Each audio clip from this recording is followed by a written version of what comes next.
تبدیل شدہ زندگیاں۔ جب ہم یسوع مسیح کے پیروکار بن جاتے ہیں تو ہم دنیا میں اس طرح کام نہیں کرتے جیسے ہم ابھی بھی دنیا کا حصہ ہیں۔ میں راشد یونس ہوں۔ یہ بالکل واضح ہے کہ کرنتھیوں کے لوگ مختلف طریقوں سے اس اصول کی خلاف ورزی کر رہے تھے۔ وہ دنیا کی طرح زندگی گزار رہے تھے۔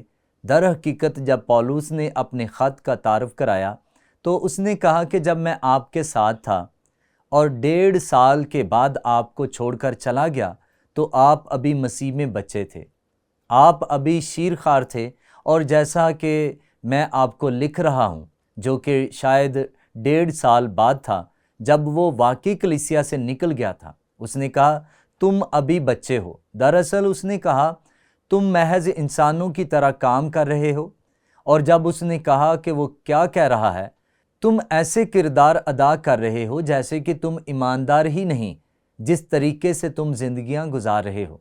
اور یہ صرف غیر اخلاقی مسئلہ نہیں تھا، یہ یقینی طور پر کرنتھس میں وہاں کے بڑے مسائل میں سے ایک تھا، اور پھر ان میں سے جو اس خوفناک بے حیائی سے نکلے تھے۔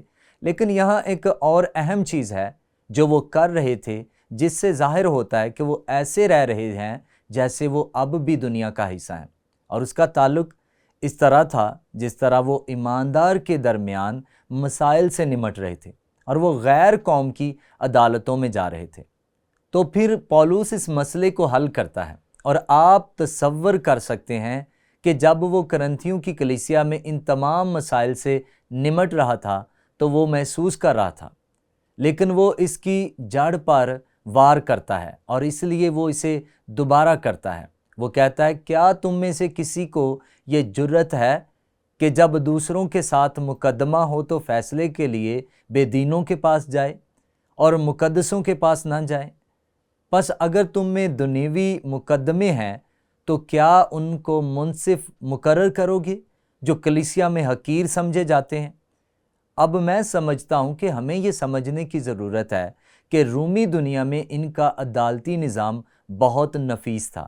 در حقیقت رومی عدالتی نظام اور رومی قانون دراصل مغربی دنیا کی بنیاد بن چکے ہیں، اور ہمارا عدالتی نظام اور ہم مسائل سے کیسے نمٹتے ہیں، اور ہم دیکھتے ہیں کہ خبروں پر تقریباً ہر روز تصویر کشی ہوتی ہے۔ لیکن یہ کہتے ہیں پولس، میرے خیال میں اس نے ایک بہت ہی افشا کرنے والا سوال اٹھایا ہے، اور غور کریں کہ اس نے پہلے کرنتھیوں کے 6 باب کی 5ویں آیت میں کیا کہا۔ میں تمہیں شرمندہ کرنے کے لیے یہ کہتا ہوں، کیا واقعی تم میں ایک بھی دنا نہیں ملتا جو اپنے بھائیوں کا فیصلہ کر سکے؟ پوری کلیسیا میں ایک بھی ایماندار شخص نہیں جو ان مسائل سے نمٹ سکے، بلکہ بھائی بھائیوں میں مقدمہ ہوتا ہے، اور وہ بھی بے دینوں کے آگے۔ یہ ایک اور دلچسپ سوال اٹھاتا ہے، کیا ان کے پاس کلیسیا میں کوئی تھا جو پولس کے سوال کا جواب دے، جو ایسا کرنے کے لیے کافی بالغ ہو؟ اب مجھے لگتا ہے کہ وہاں تھا، اور ہم اسے ایک لمحے میں دیکھیں گے، لیکن شاید یہی وجہ ہے کہ پولس نے کبھی بزرگوں کو مخاطب نہیں کیا۔ اس خاص کلیسیا میں شاید کوئی آدمی اتنا بالغ نہیں تھا کہ وہ ایک ہو، اور ہم اسے سمجھ سکتے ہیں، اور ہم دیکھیں گے کہ یہاں تک کہ اگر اس کلیسیا میں ایسے بالغ لوگ بھی تھے جو ان کی مدد کر سکتے تھے، وہ کسی اور کی بات سننے کے لیے تیار نہیں تھے جو بالغ تھا۔ یہ ان سب کا ایک حصہ تھا۔ آپ جانتے ہیں اختلافات، دلائل، تکبر، غرور جو موجود تھا۔ اب ہم جانتے ہیں کہ اس علاقے میں ایک خاندان تھا جو بہت بالغ تھا، شاید 3۔ در حقیقت پہلے کرنتھیوں کے 16ویں میں خط کے آخر میں جا کر استفاناس اور فرتوناتس اور اخیکس حوالہ دیتا ہے، اور یہاں اس نے کیا کہا؟ اے بھائیو، تم استفاناس کے خاندان کو جانتے ہو کہ وہ اخیا کے پہلے پھل ہیں اور مقدسوں کی خدمت کے لیے مستعد رہتے ہیں۔ اور اخیا تقریباً یقیناً وہ علاقہ تھا جہاں کرنتھس واقع تھا۔ پس میں تم سے التماس کرتا ہوں کہ ایسے لوگوں کے تابع رہو۔ اب ایک اشارہ ہے، آپ دیکھتے ہیں کہ یہ گھرانہ، یہ والد اور والدہ اور دیگر جو ان سے متاثر تھے، پختہ ہو رہے تھے اور بڑھ رہے تھے، لیکن وہ شاید ان کی بات نہیں سن رہے تھے۔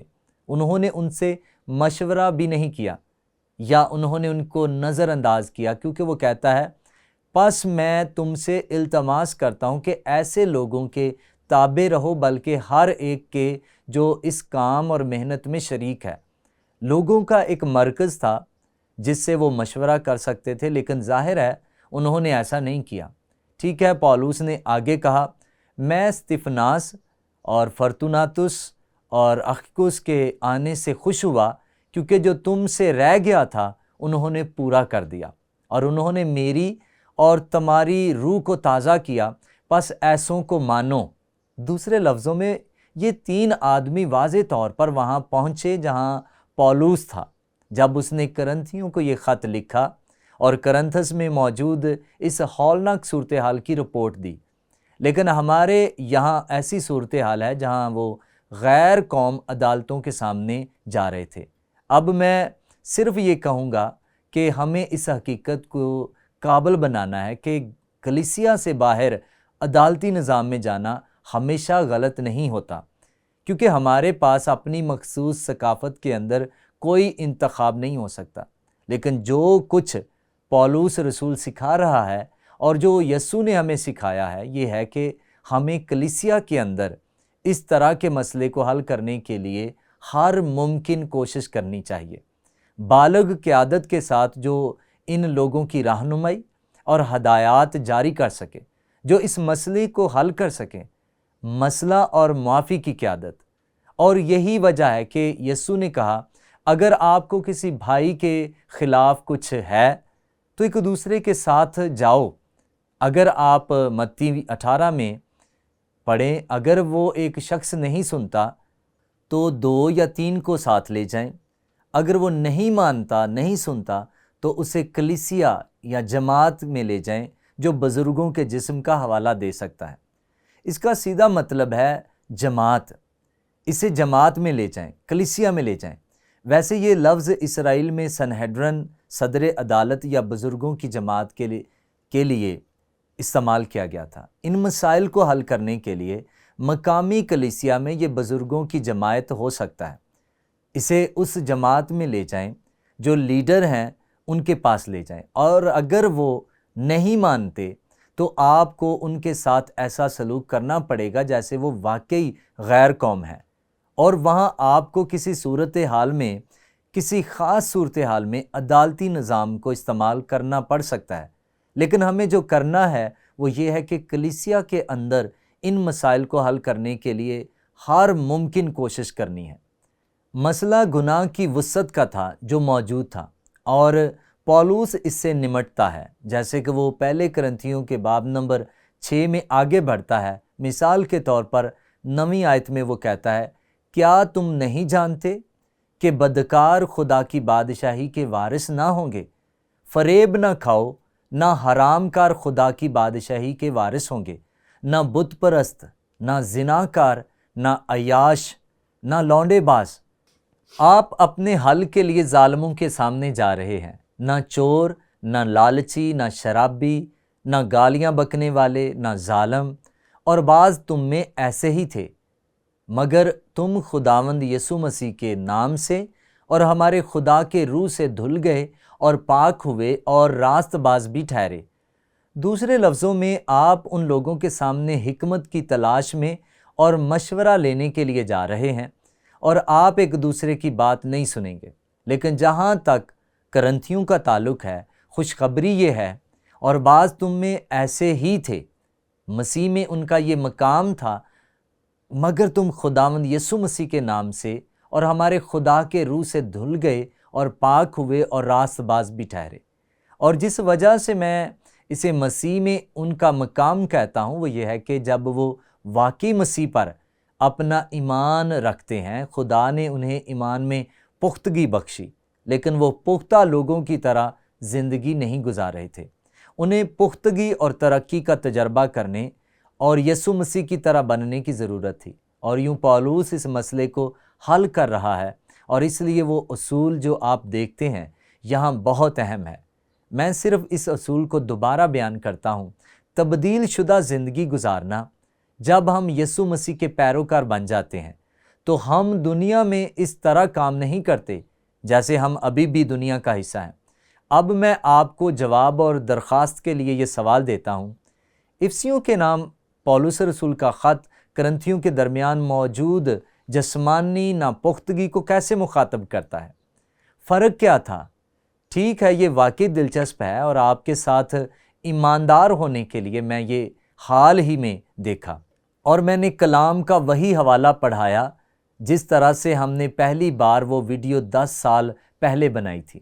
10 سال بعد ہم اسے یہاں دوبارہ کر رہے ہیں اور مجھے ایک نئی بصیرت ملی جب پولس نے کرنتھیوں کو لکھا تھا تو اس نے کہا، تم شیرخوار ہو، آپ ٹھوس کھانا نہیں سنبھال سکتے، لیکن جب اس نے افسیوں کو لکھا تو انہیں ٹھوس غذا دی۔ اس اصول پر عمل کرنے کے لیے اس نے انہیں ٹھوس غذا دی، اور دیکھیں یہ کیسے لگتا ہے۔ اگر آپ افسیوں باب نمبر 4 پر جائیں تو اس نے کہا، پس میں جو خداوند میں قیدی ہوں تم سے التماس کرتا ہوں کہ جس بلاوے سے تم بلائے گئے تھے اس کے لائق چال چلو۔ اور مجھے ترجمہ پسند ہے چلنا۔ یہ ایک یونانی لفظ پیریپاتیوں سے آتا ہے جو ایک مجازی لفظ ہے، البتہ یہاں زندگی گزارنے کے طور پر ترجمہ کیا گیا ہے جو درست ہے، مگر مجھے یہ مجاز چلنا پسند ہے، یعنی کمال فروتنی اور حلم کے ساتھ تحمل کر کے محبت سے ایک دوسرے کی برداشت کرو اور اسی کوشش میں رہو کہ روح کی یگانگی صلح کے بند سے بندھی رہے۔ ایک ہی بدن ہے اور ایک ہی روح۔ دراصل جو کچھ کرنتھیوں کی کلیسیا کر رہے تھے یہ اس کے برعکس تھا، اور اس لیے وہ ان کے ساتھ بالغانہ سطح پر نمٹنے اور انہیں ٹھوس خوراک نہیں دے سکتا تھا۔ اس نے آیت نمبر 17 میں کہا، نئی زندگی میں چلنا۔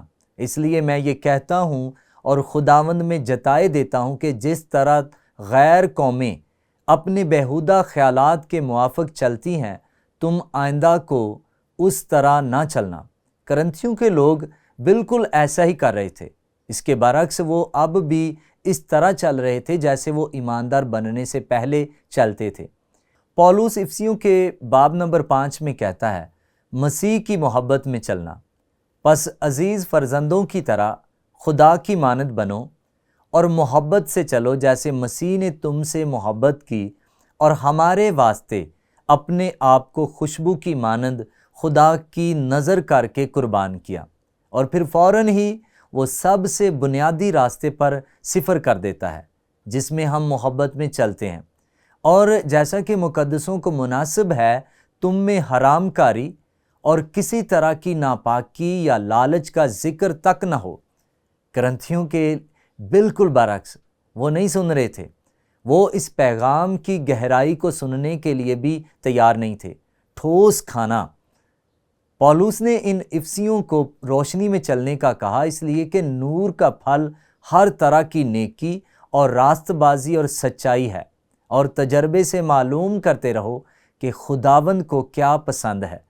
جو خدا کی مرضی ہے، خدا کی مرضی میں چلنا۔ پھر وہ آیات 15 اور 17 میں خلاصہ کرتا ہے، خدا کی حکمت میں چلو۔ اور آپ کو یاد ہوگا کہ پہلے کرنتھیوں میں اس نے خدائی حکمت کے بارے میں بات کی تھی۔ پس غور سے دیکھو کہ کس طرح چلتے ہو، نادانوں کی طرح نہیں بلکہ داناؤں کی مانند چلو، اور وقت کو غنیمت جانو کیونکہ دن برے ہیں۔ اس سبب سے نادان نہ بنو بلکہ خداوند کی مرضی کو سمجھو کہ کیا ہے۔ اور اس لیے جب آپ کرنتھیوں کے خط کا موازنہ کرتے ہیں اور وہ کس لیے لکھ رہا ہے اور اسے کچھ مسائل سے کیسے نمٹنا پڑا، تو یہ صرف سچائی کو بیان کرنے میں بہت آگے ہے، تقریباً بچوں کے لیے، سچ بچوں کے لیے، کیونکہ وہ شیر خوار بچوں کی طرح کام کر رہے تھے۔ اس کا موازنہ کریں کہ اس نے افسیوں کو کیا لکھا اور وہ مسیحی ترقی میں کتنا آگے تھے۔ چنانچہ آپ جب افسیوں کے نام خط پڑھتے ہیں تو آپ کو یسوع مسیح میں روحانی ترقی کے لیے ٹھوس غذا ملتی ہے۔ اور یقیناً سوال جو ہم میں سے ہر ایک کو انفرادی طور پر آتا ہے وہ یہ ہے، میں یسوع مسیح کی صورت پر تبدیل ہونے کے عمل میں کہاں ہوں؟ یا زیادہ وسیع طور پر میری کلیسیا کہاں ہے؟ میرے ساتھی کہاں ہیں؟ میرے ساتھی ایماندار کہاں ہیں؟ ہم ایماندار کے بدن کے طور پر کہاں ہیں؟ زیادہ سے زیادہ یسوع مسیح کی شبیہ کے مطابق ہونے کے اس عمل میں ہم کہاں ہیں؟